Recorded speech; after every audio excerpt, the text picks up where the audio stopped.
রমেশ, এবারের আবহাওয়াটা বেশ ভালো রে। আমাদের উত্তরের মাঠের ধানগুলো একেবারে সোনার মতো ঝকঝক করছে রে। যদি আর কয়েকটা দিন এরকম রোদ পাওয়া যায়, তবে এবার ফলন গত কয়েক বছরের সব রেকর্ড ভেঙে দেবে রে। ঠিক বলেছ বর্দা। আমি তো আজ সারাদিন মাঠে কাজ করার সময় কেবল এটাই ভাবছিলাম গো, আমাদের শ্রম সার্থক হয়েছে। এবার গোলার ধান আর বাড়ির সচ্ছলতা দেখে গ্রামের লোকও অবাক হয়ে যাবে গো। বিধাতা আমাদের দিকে মুখ তুলে চেয়েছেন।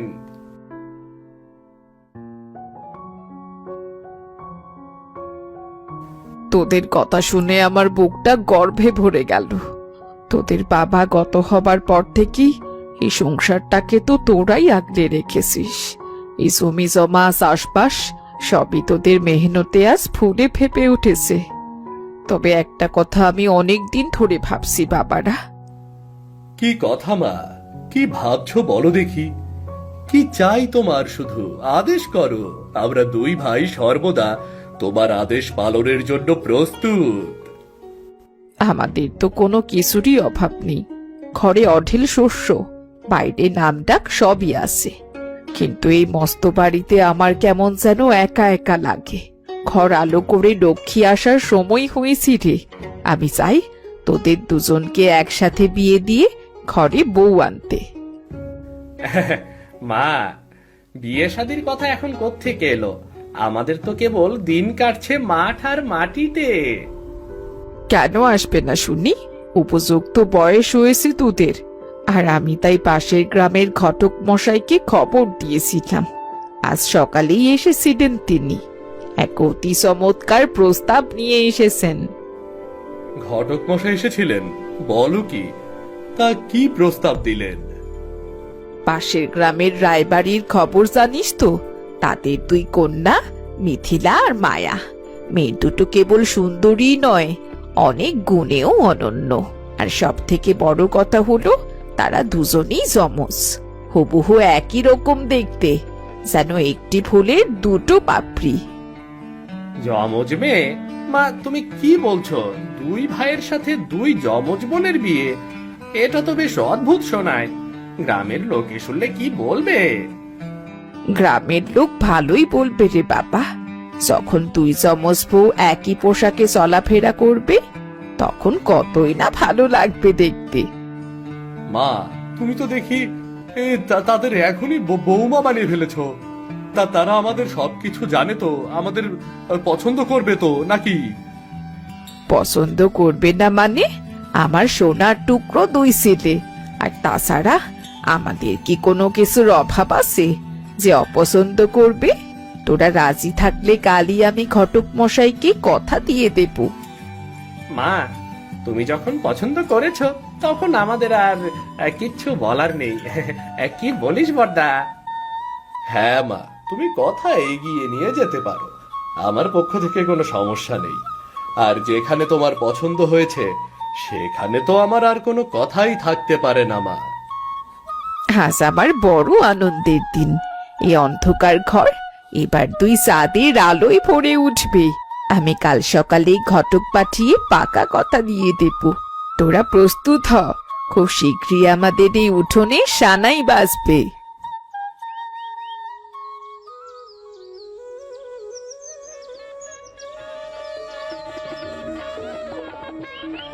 ও সিধু, রমেশ, আজ তো তোদের চেনা বড় দায় রে। একেবারে রাজপুত্রের মতো দেখাচ্ছে দুজনকে। তোর মা তো আজ আনন্দে আত্মহারা। তিনি চেয়েছিলেন রাজকীয় আয়োজন করতে, তাই করেছে। তা বলি, বউ আনতে যাবি কখন? হ্যাঁ কাকা, এই তো বের হব কিছুক্ষণের মধ্যেই। বরযাত্রী যারা যাবে সবাই তৈরি হচ্ছে আর কি। ওরে রমেশ, সিধু, দেরি হয়ে যাচ্ছে যে বাবা। উপরওয়ালার নাম নিয়ে এবার বেরিয়ে পড়। আর দেরি করলে রাত হয়ে যাবে যে। ও মাসি, ভুললাম। কনে নাকি দুইজন জমজ গো, দুই পোলার লগে দুই জমজ বোন নিয়ে আইতাছ। ভালাই হইব। কোনো পোলা কইতে পারবো না কোনটা কারবো। আবার কেউর বোর থেকে কেউ ভালো হবো না, আবার খারাপও হবো না। হ্যাঁ রে হ্যাঁ, মেয়ে দুটো দেখতে এত সুন্দর আর লক্ষ্মী, সে দুই ছেলেকে দুই বোনের সাথে বিয়ে দিচ্ছি। আশীর্বাদ করিস যেন আমাদের ছেলেরা বউদের নিয়ে সুখে থাকে।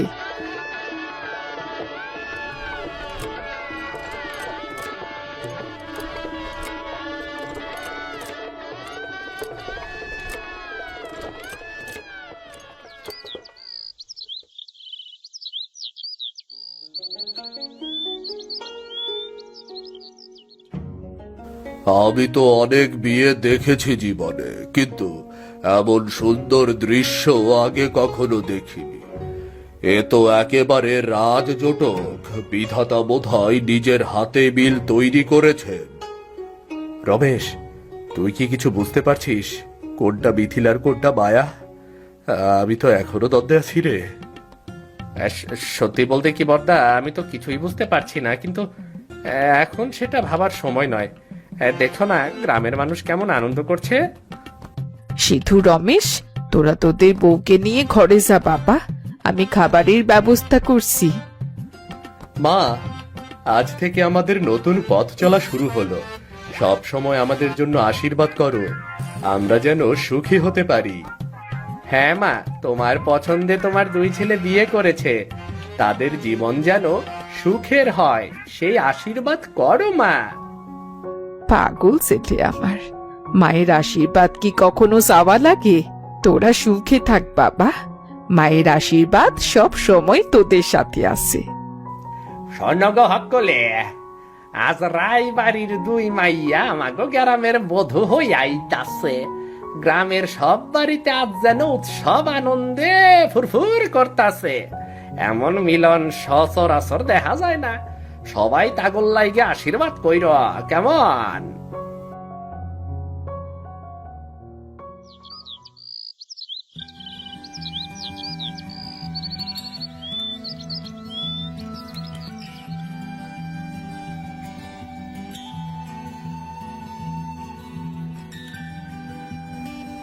ওগো, তুমি কি খুব ভোরে উঠেছো? কাল বিয়ের কত ধকল গেল, একটু বেলা পর্যন্ত ঘুমাতে পারতে। শরীরটা তো খারাপ করবে। কি ব্যাপার, চুপ করে আছো যে? জানো কাল বিয়ের আসরে হাজার মানুষের ভিড়ে তোমাকে ঠিক মতো দেখাই হয়নি। আজ সকালে এই আলোয় তোমাকে দেখে মনে হচ্ছে আমার ঘরটা সত্যিই আলোতে ভরে গেছে। তোমার মতো শান্ত এবং লক্ষ্মী মেয়ে আমার জীবনে আসবে আমি তো ভাবতেই পারিনি মিথিলা, ভাবতেই পারিনি।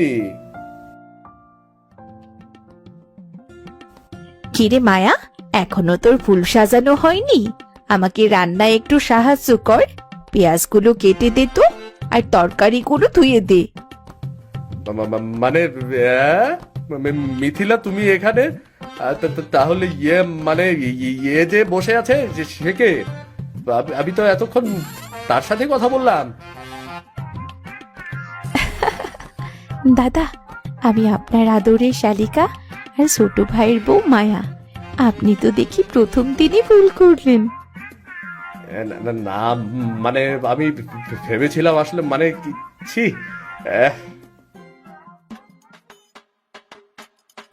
কি হয়েছে বর্দা, তোমার মুখটা এমন টমেটোর মতো লাল দেখাচ্ছে কেন?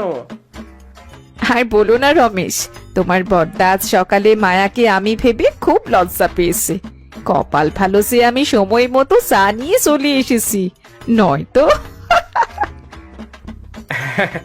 বর্দা, প্রথম দিনেই অবস্থা। আমি তো আগেই বলেছিলাম যমজ বউ ঘরে আনলে আমাদের কপালে দুঃখ আছে। এখন থেকে আগে নাম জিজ্ঞেস করবে, তারপর কথা বলা শুরু করবে। আরে ভাই, দোষ তো আমার না রে। এরা দুজন ইচ্ছে করে আজ একই রঙের শাড়ি পরেছে, আমি তো দূর থেকে বুঝতেই পারিনি। মা কোথায়? মা কোথায় রে? আমাকে এই বিপদ থেকে মাই বাঁচাতে পারে। মা তো ঘরেই আছে। তবে বড়দা, একটা কথা মনে রাখবেন, আমরা কিন্তু রোজ একই রকম সাজবো। আপনাকে আর রমেশকে আমরা মাঝে মধ্যে এমন ধাঁধায় ফেলবো। ঠিক বলেছিস মায়া, দু ভাইয়ের ভ্যাবা সেকা খাওয়া চেহারা দেখার মজাই আলাদা। না বৌদি, আমি কিন্তু অতটা কাঁচা নই। আমি ঠিক চিনে নেব, ঠিক চিনে নেব। ঠিক আছে, তোমার সময় হলে দেখা যাবে যে তুমি কতটা চিনতে পারো।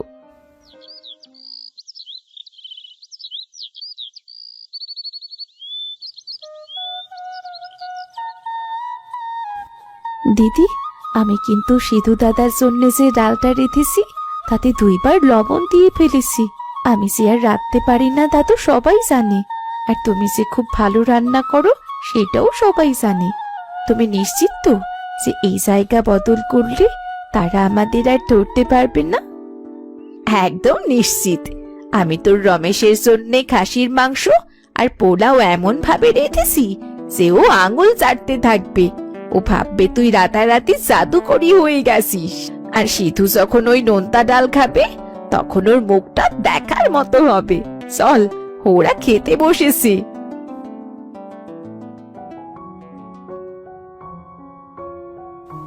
বাহ মায়া, আজ তো রান্নার গন্ধে সারা বাড়ি মমও করছে।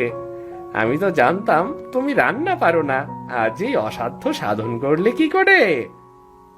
কেন, তুমি কি ভেবেছিলে তোমার বউ সারা জীবন রান্না বান্না শিখবে না?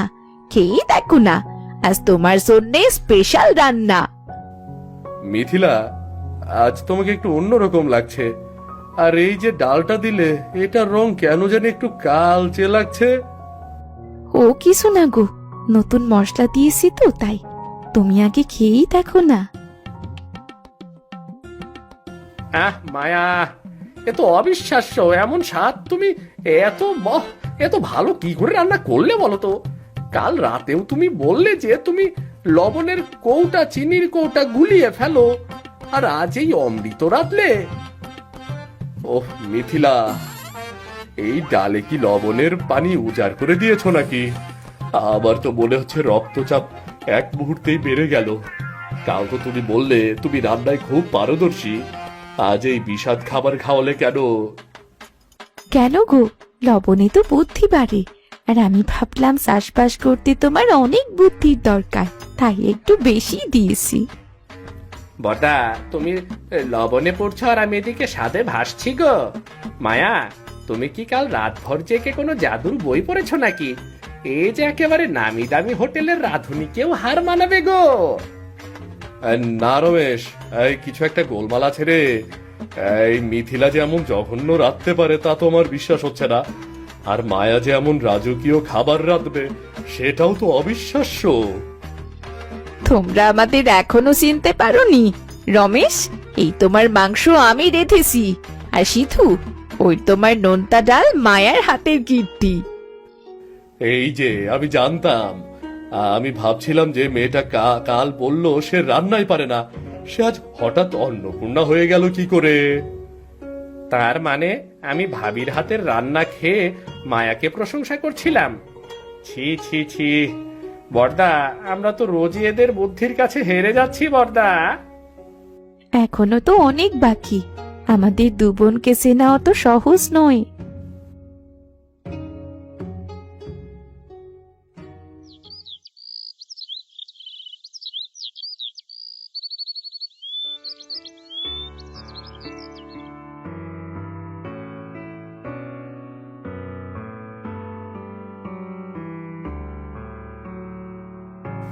মায়া, এই দেখো তোমার জন্য শহর থেকে কি এনেছি। তুমি অনেক দিন ধরে ঝুমকো দুলের কথা বলেছিলে না? এই নাও, যাও এখনই পরো তো দেখি কেমন লাগে। হোমা, আমার জন্যে দুল এনেছো? দাও দাও, ঠিক আছে, আমি এক্ষুনি পড়ছি। মিথিলা, আজ শহর থেকে ফেরার সময় তোমার জন্য এই শাড়িটা আনলাম। আমার মনে হয় এই রঙে তোমাকে খুব সুন্দর লাগবে। নাও নাও, শাড়িটা কাল পরবে কিন্তু। বাহ, শাড়িটা তো খুব সুন্দর। ঠিক আছে, আমি এক্ষুনি পড়ছি। তুমি হাত মুখ ধুয়ে এসো, আমি খাবার দিচ্ছি।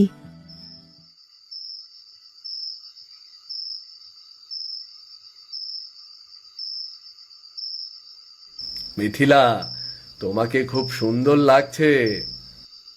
মায়া, তোমাকে কানের দুলটাতে খুব মানিয়েছে গো। তাই নাকি রমেশ? আমাকে খুব ভালো লাগছে, তাই তো? তা বৌদিকে এত সুন্দর কানের দুল দিলেছে, তোমাকে অনেক অনেক ধন্যবাদ। আপনাকেও অনেক ধন্যবাদ দাদা, আমাকে এত সুন্দর একটা শাড়ি দেবার জন্যে। তার মানে তুমি মিথিলা নও, মায়া? ছি ছি বৌদি, তুমি আমার সাথে এমন করতে পারলে? আমি তো ভেবেছিলাম মায়া। আসলে দোষ তোমাদের নয়, আমরা দু বোনই ঠিক করেছি। যতক্ষণ না তোমরা আমাদের নির্ভুলভাবে চিনতে পারবে, ততক্ষণ আমরা তোমাদের সাথে এমন ভাবেই মজা করব। দাদা, বারবার আমরা ওদের কাছে এভাবে হেরে যাচ্ছি, ওরা আমাদের নিয়ে মজা করছে, এটা কিন্তু হতে পারে না। এর অবস্থা তুই ঠিকই বলেছিস। প্রথম দিন থেকে ওরা শুধু আমাদের বোকা বানাচ্ছে। আমরা তো ওদের চিনতে পারছি না, এটা খুবই লজ্জার ব্যাপার।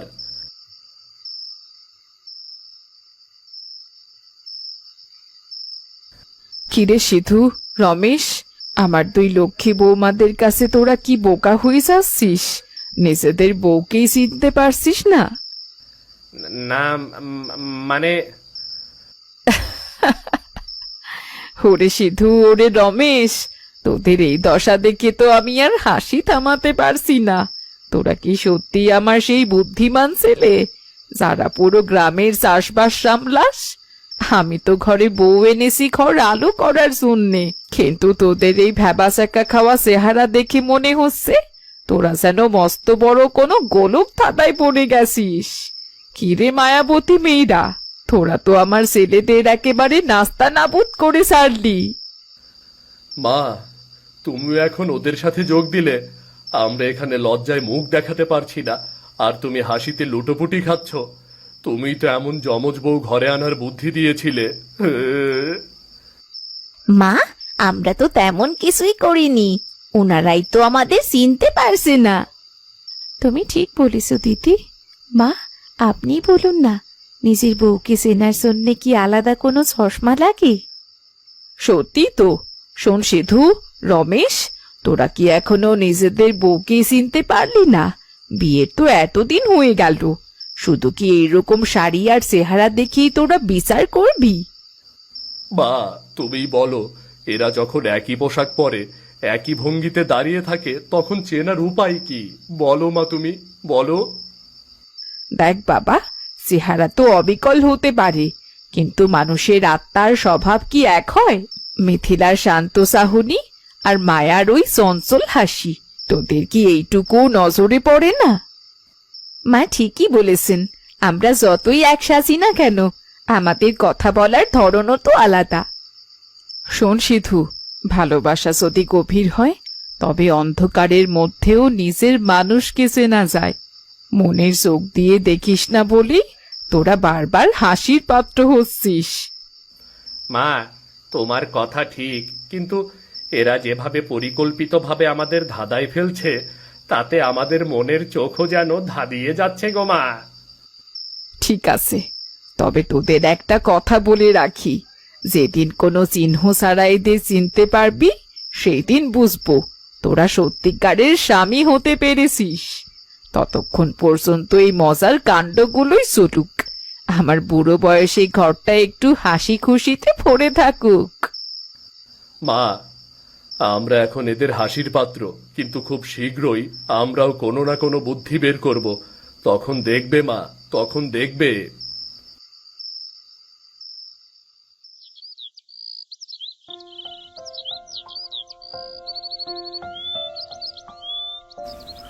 বর্দা, আর কতদিন এভাবে চললে তো আমরা শুধু এই বাড়িতে নয়, পুরো গ্রামে হাসির পাত্র হয়ে থাকবো। হ্যাঁ রে, মিথিলা আর মায়া দুজনে মিলে আমাদের যে নাজেহাল করছে, তাতে আমাদের মান সম্মান আর কিছুই অবশিষ্ট নেই রে। মাও তো ওদের দলে ভিড়ে গেছে রে, ওদের দলে ভিড়ে গেছে। বর্দা, তুমি কাল বললে না বুদ্ধি বের করবে, কি বুদ্ধি বলো তো? শোন রমেশ, আমি একটা বুদ্ধি ভেবেছি। এমন কিছু করতে হবে যা ওরা চাইলেও বদলে ফেলতে পারবে না। শাড়ি বদলানো যায়, গয়না অদল বদল করা যায় না, কিন্তু শরীরের কোনো অংশ কি রাতারাতি বদলে ফেলা যায় বলতো? শরীরের অংশ। বর্দা, তুমি কি বলতে চাইছো? কি কি কি কি করবে তুমি, খুলে বলো তো। আরে ভয় পাস না, শোন, আজ রাতে যখন সবাই ঘুমিয়ে পড়বে তখন আমরা একটা কাজ করব। মিথিলা আর মায়ের মধ্যে যে কোনো একজনের চুলের পেছনের দিকে সামান্য কিছুটা কেটে দেব, খুব সামান্য, যাতে চট করে নজরে না আসে, কিন্তু আমরা চাইলে যেন বুঝতে পারি, ঠিক আছে? চুল কেটে দেবে বর্দা? মায়া যদি টের পায় তবে তো একদম দক্ষযজ্ঞ বেঁধে যাবে গো। মেয়েরা তাদের চুল নিয়ে খুব স্পর্শকাতর হয় কিন্তু। আরে বোকা, খুব সামান্য কাটবি, কিচ্ছু বুঝবে না, ব্যাস কেল্লাফতে, আমাদের আর ভুল হবে না। বাহ বর্দা, তোমার তো মাথায় খুব বুদ্ধি।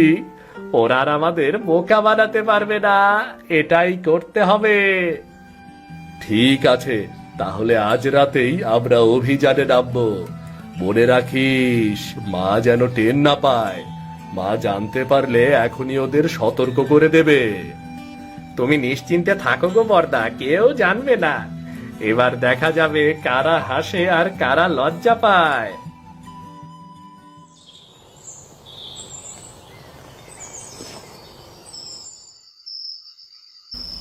রমেশ, সব ঠিক আছে তো? কাঁচিটা ধারালো তো?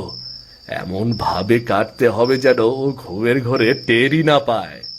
হ্যাঁ বর্দা, কাছে ঠিক আছে, কিন্তু আমার হাত কাঁপছে। যদি মায়া জেগে যায়, ও যা চঞ্চল মেয়ে। আরে ভয় পাস না, আমি সাথে আছি। শোন, আমি টর্চের আলোটা খুব মৃদু করে ধরবো, তুই শুধু ওর বিনুনির নিচ থেকে সামান্য 1 ইঞ্চির মতো কেটে দিবি, কেমন? বর্দা দেখো, ওর চুলগুলো কত সুন্দর, আমার খুব মায়া লাগছে গো। তুই কি ভুলে গেলি ওরা আমাদের কিভাবে বোকা বানাচ্ছে? এখন মায়া দেখালে চলবে না রমেশ, এটা আমাদের আত্মসম্মানের ব্যাপার, জলদি কর।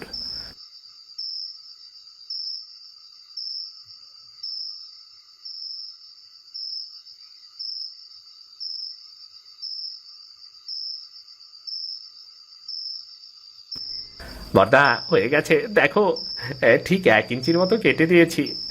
এখন আর মায়ার চুল মিথিলা ভাবির চুলের মতো সমান নেই। চমৎকার, কাল সকালে দেখা যাবে ওরা আমাদের কিভাবে বোকা বানায়। আহা, কাল সকালে দেখা যাবে।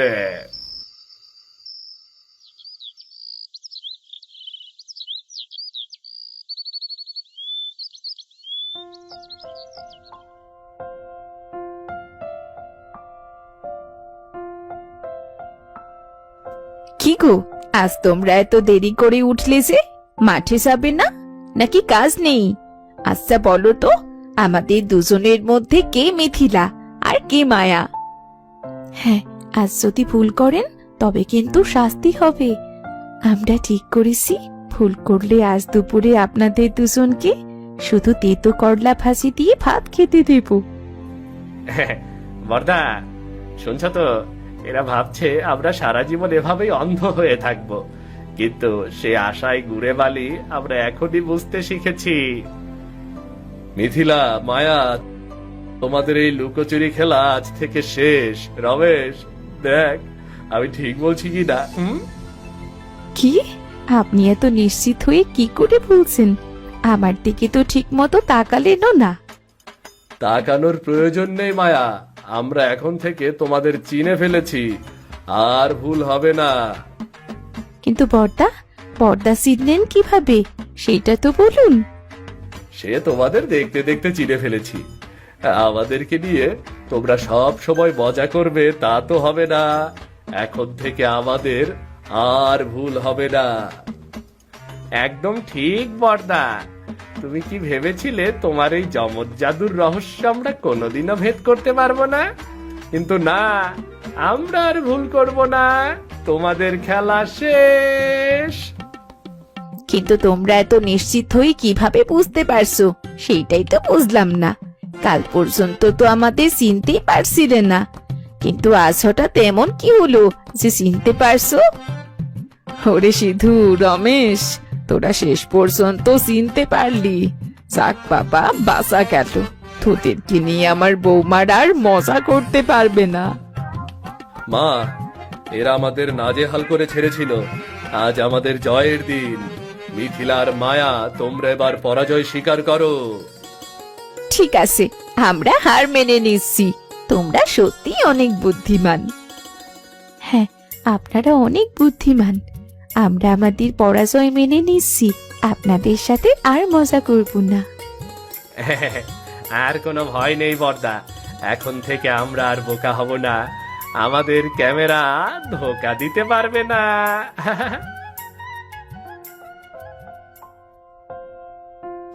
কি গো পিসি, তোমার ছেলে বউকে নিয়ে খুব হাসি আনন্দে আছো দেখছি।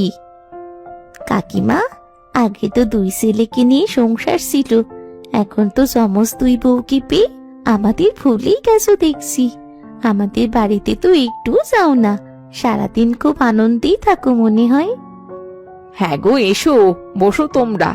আর বলো না, সারাদিন এদের দুষ্টুমি দেখেই আমার দিন চলে যায়। সবাই মিলে কি যে করে। বৌমারা ছেলেদের পেছনে লাগে, আর আমার ছেলেরা বৌমাদের দুষ্টুমি বানচাল করার চেষ্টা করে। এই এক দারুণ হাসির ব্যাপার।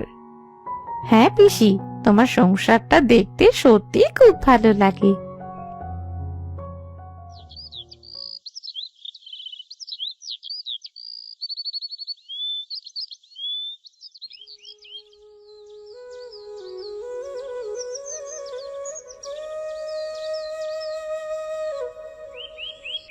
সিধু, রমেশ, তোরা এসেছিস বাবা?